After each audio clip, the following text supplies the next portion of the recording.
Hello, Reagan here, and welcome to week 7 of Twisted States, where we take a look, week by week, state by state, at some of the U.S.'s most nefarious killers, elusive cryptids, and bizarre mysteries. This week, we are headed to good old South Dakota. So South Dakota was the either the 39th or 40th state to be admitted to the Union. I say it that way not because I don't know which one, but because nobody knows which one, because Benjamin Harrison, president at the time, thought it would be really cute to shuffle the paperwork so that nobody would know which state was admitted into the Union first, North Dakota or South Dakota. That happened on November 2nd of 1889. The state is it's divided in half by the Missouri River.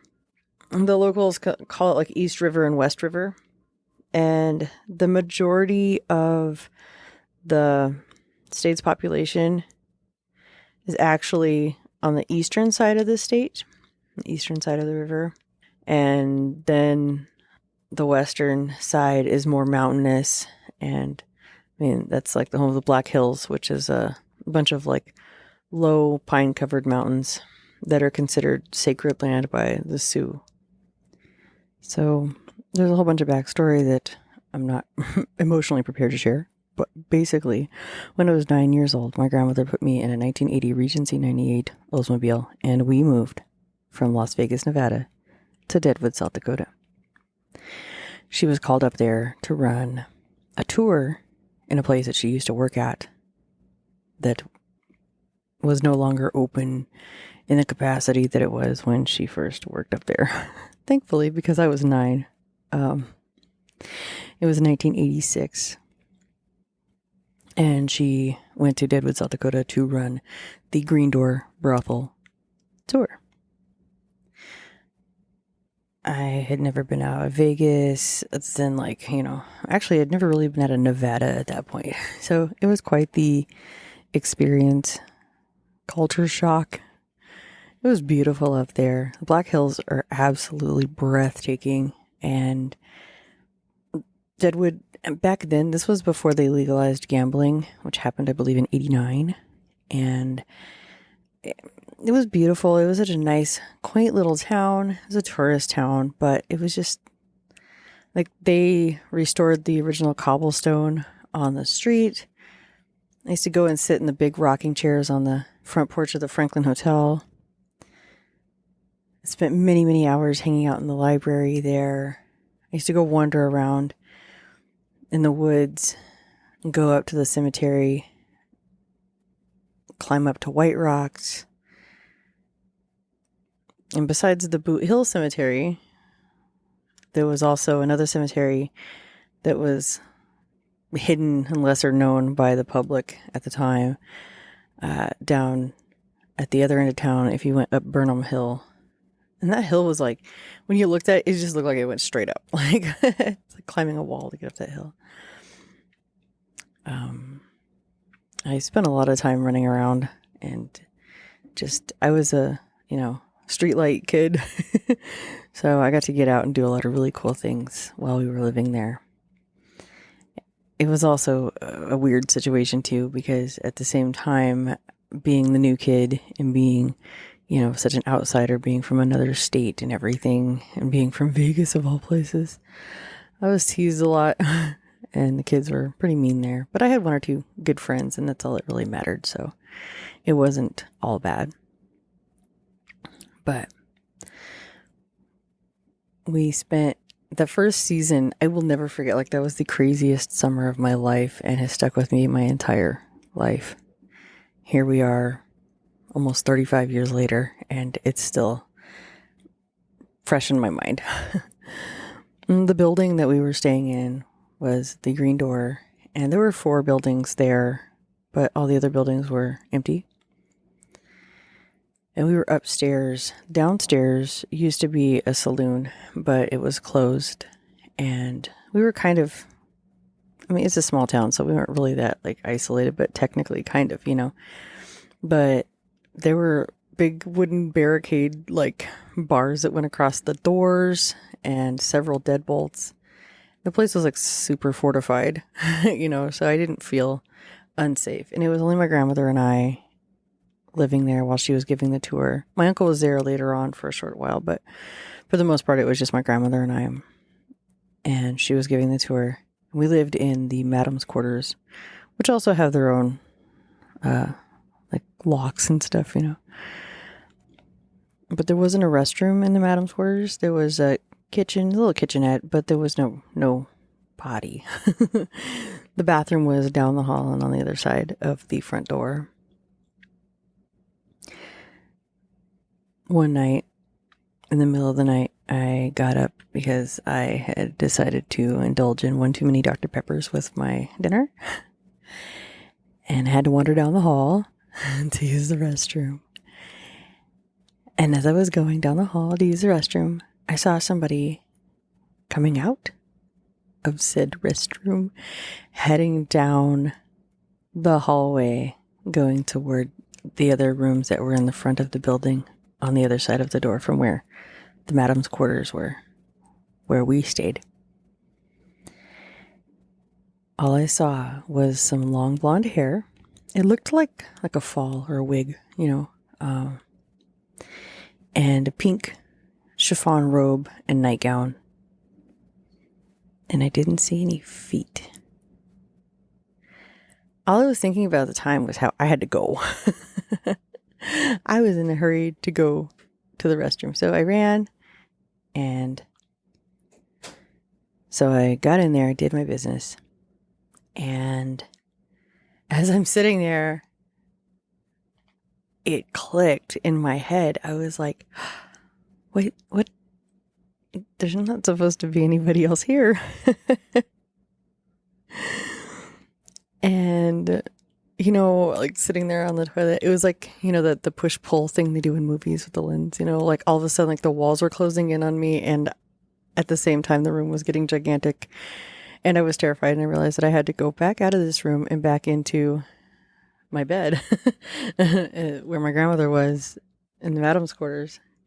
And that was the most terrifying. Like, I stood there for a minute, got up the nerve, popped open the door, bolted as fast as I could, ran, slammed the door behind me, locked it, climbed in bed, laid there wide-eyed, awake, until my grandmother woke up in the morning. And as soon as her eyes opened, I was like, hey. I used to call her Mama. Everybody called her Mama, like, because I grew up in the house with my aunt, my uncle, and my mom up to that point, and like everybody just called her Mama. Everybody called her Mama. It's like, Mama, I saw something. She's like, a bug? I was like, no. I was like, well, it wasn't a bug. And she's like, well, what did you see? I'm like, is there anybody else here? She goes, what do you mean, is there anybody else here? And I was like, is there anybody else staying here? Like, because in the, like, right, not too long before that or whatever, the partners, like the owners, whatever, had came in and spent the night, a time or two or whatever. But I always had a heads up because being a child and being there were other adults and stuff, and it's like the situation, whatever, you know, there's always, she would let me know. And then when there were other, like when they stayed there, the one or two times they stayed there before that, like she would, you know, like escort me to the bathroom or whatever so that I wasn't, you know, freaked out by strangers. I didn't know those people. And she's like, no, we are alone in the building. And like I said, there's no way. It's not like, oh, well, somebody has a key and let themselves in or what. No, like there's no other way in or out other than the barricaded doors. So she didn't say like, oh, you saw a ghost or, oh, you didn't see anything. Like she neither, like there was no confirming nor denying anything. She just kind of gave me like the look, the, okay, just let it go look. I don't know how to explain that look. My grandmother had this way of kind of just, I don't know. It was just her thing. You would be in the middle of telling her something and she would just shut you down and not, I don't know. I mean, she could be mean, but she wasn't being mean. It was just like a, all right, well, we're just going to put a pin in this. You know what I mean? Like, Okay. So a little bit more time went by, and she told me, she goes, we have some people coming here that I've been speaking to for a little while, and the owners have also spoken to, and I think it's a good idea to have come in. I was like, okay. I had no idea what was going on, but she was like bracing me and trying to explain to me what was going on. A little bit of backstory on me is I had untreated ADHD, and I'm on the spectrum for autism, but that was undiagnosed at that time. So I was a very I used to frustrate my grandmother quite a bit sometimes, but other times I could be really understanding, and you know what I mean? Like I was such a hit or miss child when it came to everything. So she told me that they were coming, and she's like, these people are going to come in here, and we're going to have this thing going on, and when this happens, you're going to have to be on your best behavior. And she kind of reasoned with me and leveled with me, and I was like, okay, I can do that, And she's like, it's going to be really interesting, and you're going to enjoy it. Okay. I'm a big weirdo. I always have been. So, of course, I did. The people that she had come in were part of a paranormal group out of New Hampshire. Actually, it's the New Hampshire Paranormal Society. Or was at the time. I don't know whether or not there's still like a thing or whatever. This was 35 years ago. But Norm Gothier, there was a thing he did. I believe it was a book. I don't remember. Like I said, this was 35 years ago, and I didn't have any luck really looking things up. But it was called Listen, the Dead Are Speaking, where he spoke of other encounters and things and like what he did and all that stuff, whatever. So they brought in a team, and ghost hunting back then in the 80s was much different than it is now. They didn't work with all of this crazy equipment. There was no ghost box. There was no, laser grid. There was none of that stuff. It was like a tape recorder and maybe a camera or whatever, like a still camera, that kind of thing. So mostly audio, mostly old school cassette tapes. So they came in. There were also reporters there too. It was quite a crowd and quite a fiasco. It was really cool, though, honestly, to have that experience at that age. I didn't realize the gravity of it, at the time. But it definitely left an impression and shaped a lot of my interests later on in life. But Norm Gothier came in, and they were doing EVP sessions, and they would record like 10 minutes at a time, and everybody had to be silent. And that was the only time in my life it has ever been easy for me to be silent for 10 minutes at a time, because I was so fascinated that I was able to actually stifle and be still, which is just not my style. So he did catch a couple of recordings while he was there, and they discussed a lot of the things that had happened in the building prior that led to them to believing that it was haunted. And one of the rooms, one of the women that worked there had a dog, and in that room there was a stuffed animal dog that looked very similar to the actual dog that lived in that room. And at one point, somebody took a picture of that dog, and I'll have to see if I can chase down that image. But she took a picture of the room, and the stuffed animal dog is in the room, and everything is crystal clear and sharp except for the dog. So I thought that was really weird.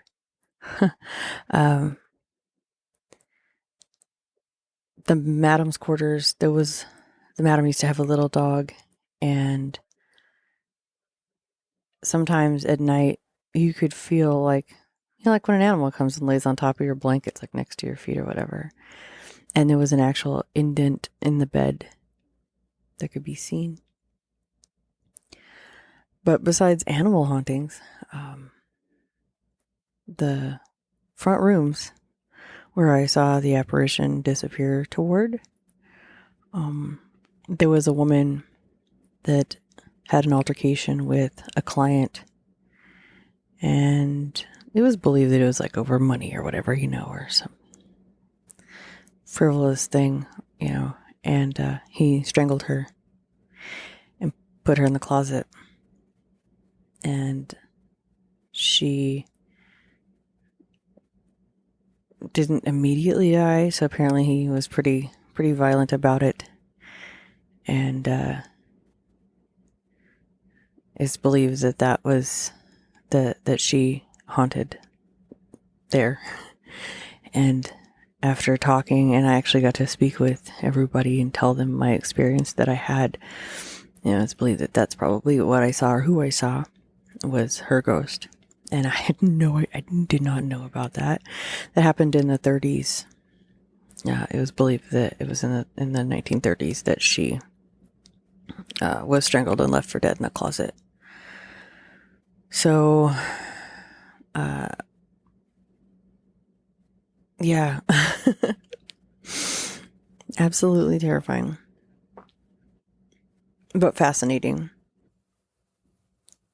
That experience, like living up there,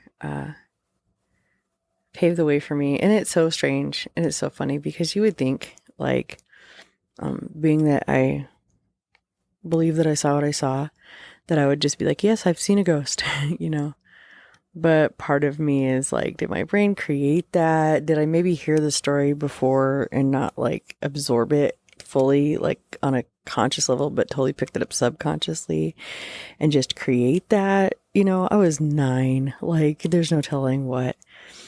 But that whole experience, and then the experience like getting to meet Norm Gothier and meet his team and deal with like the ghost hunters and everything, and experience that experience at such a young age made such a huge impression on me as far as all of that goes. And it's something that has always been fascinating to me.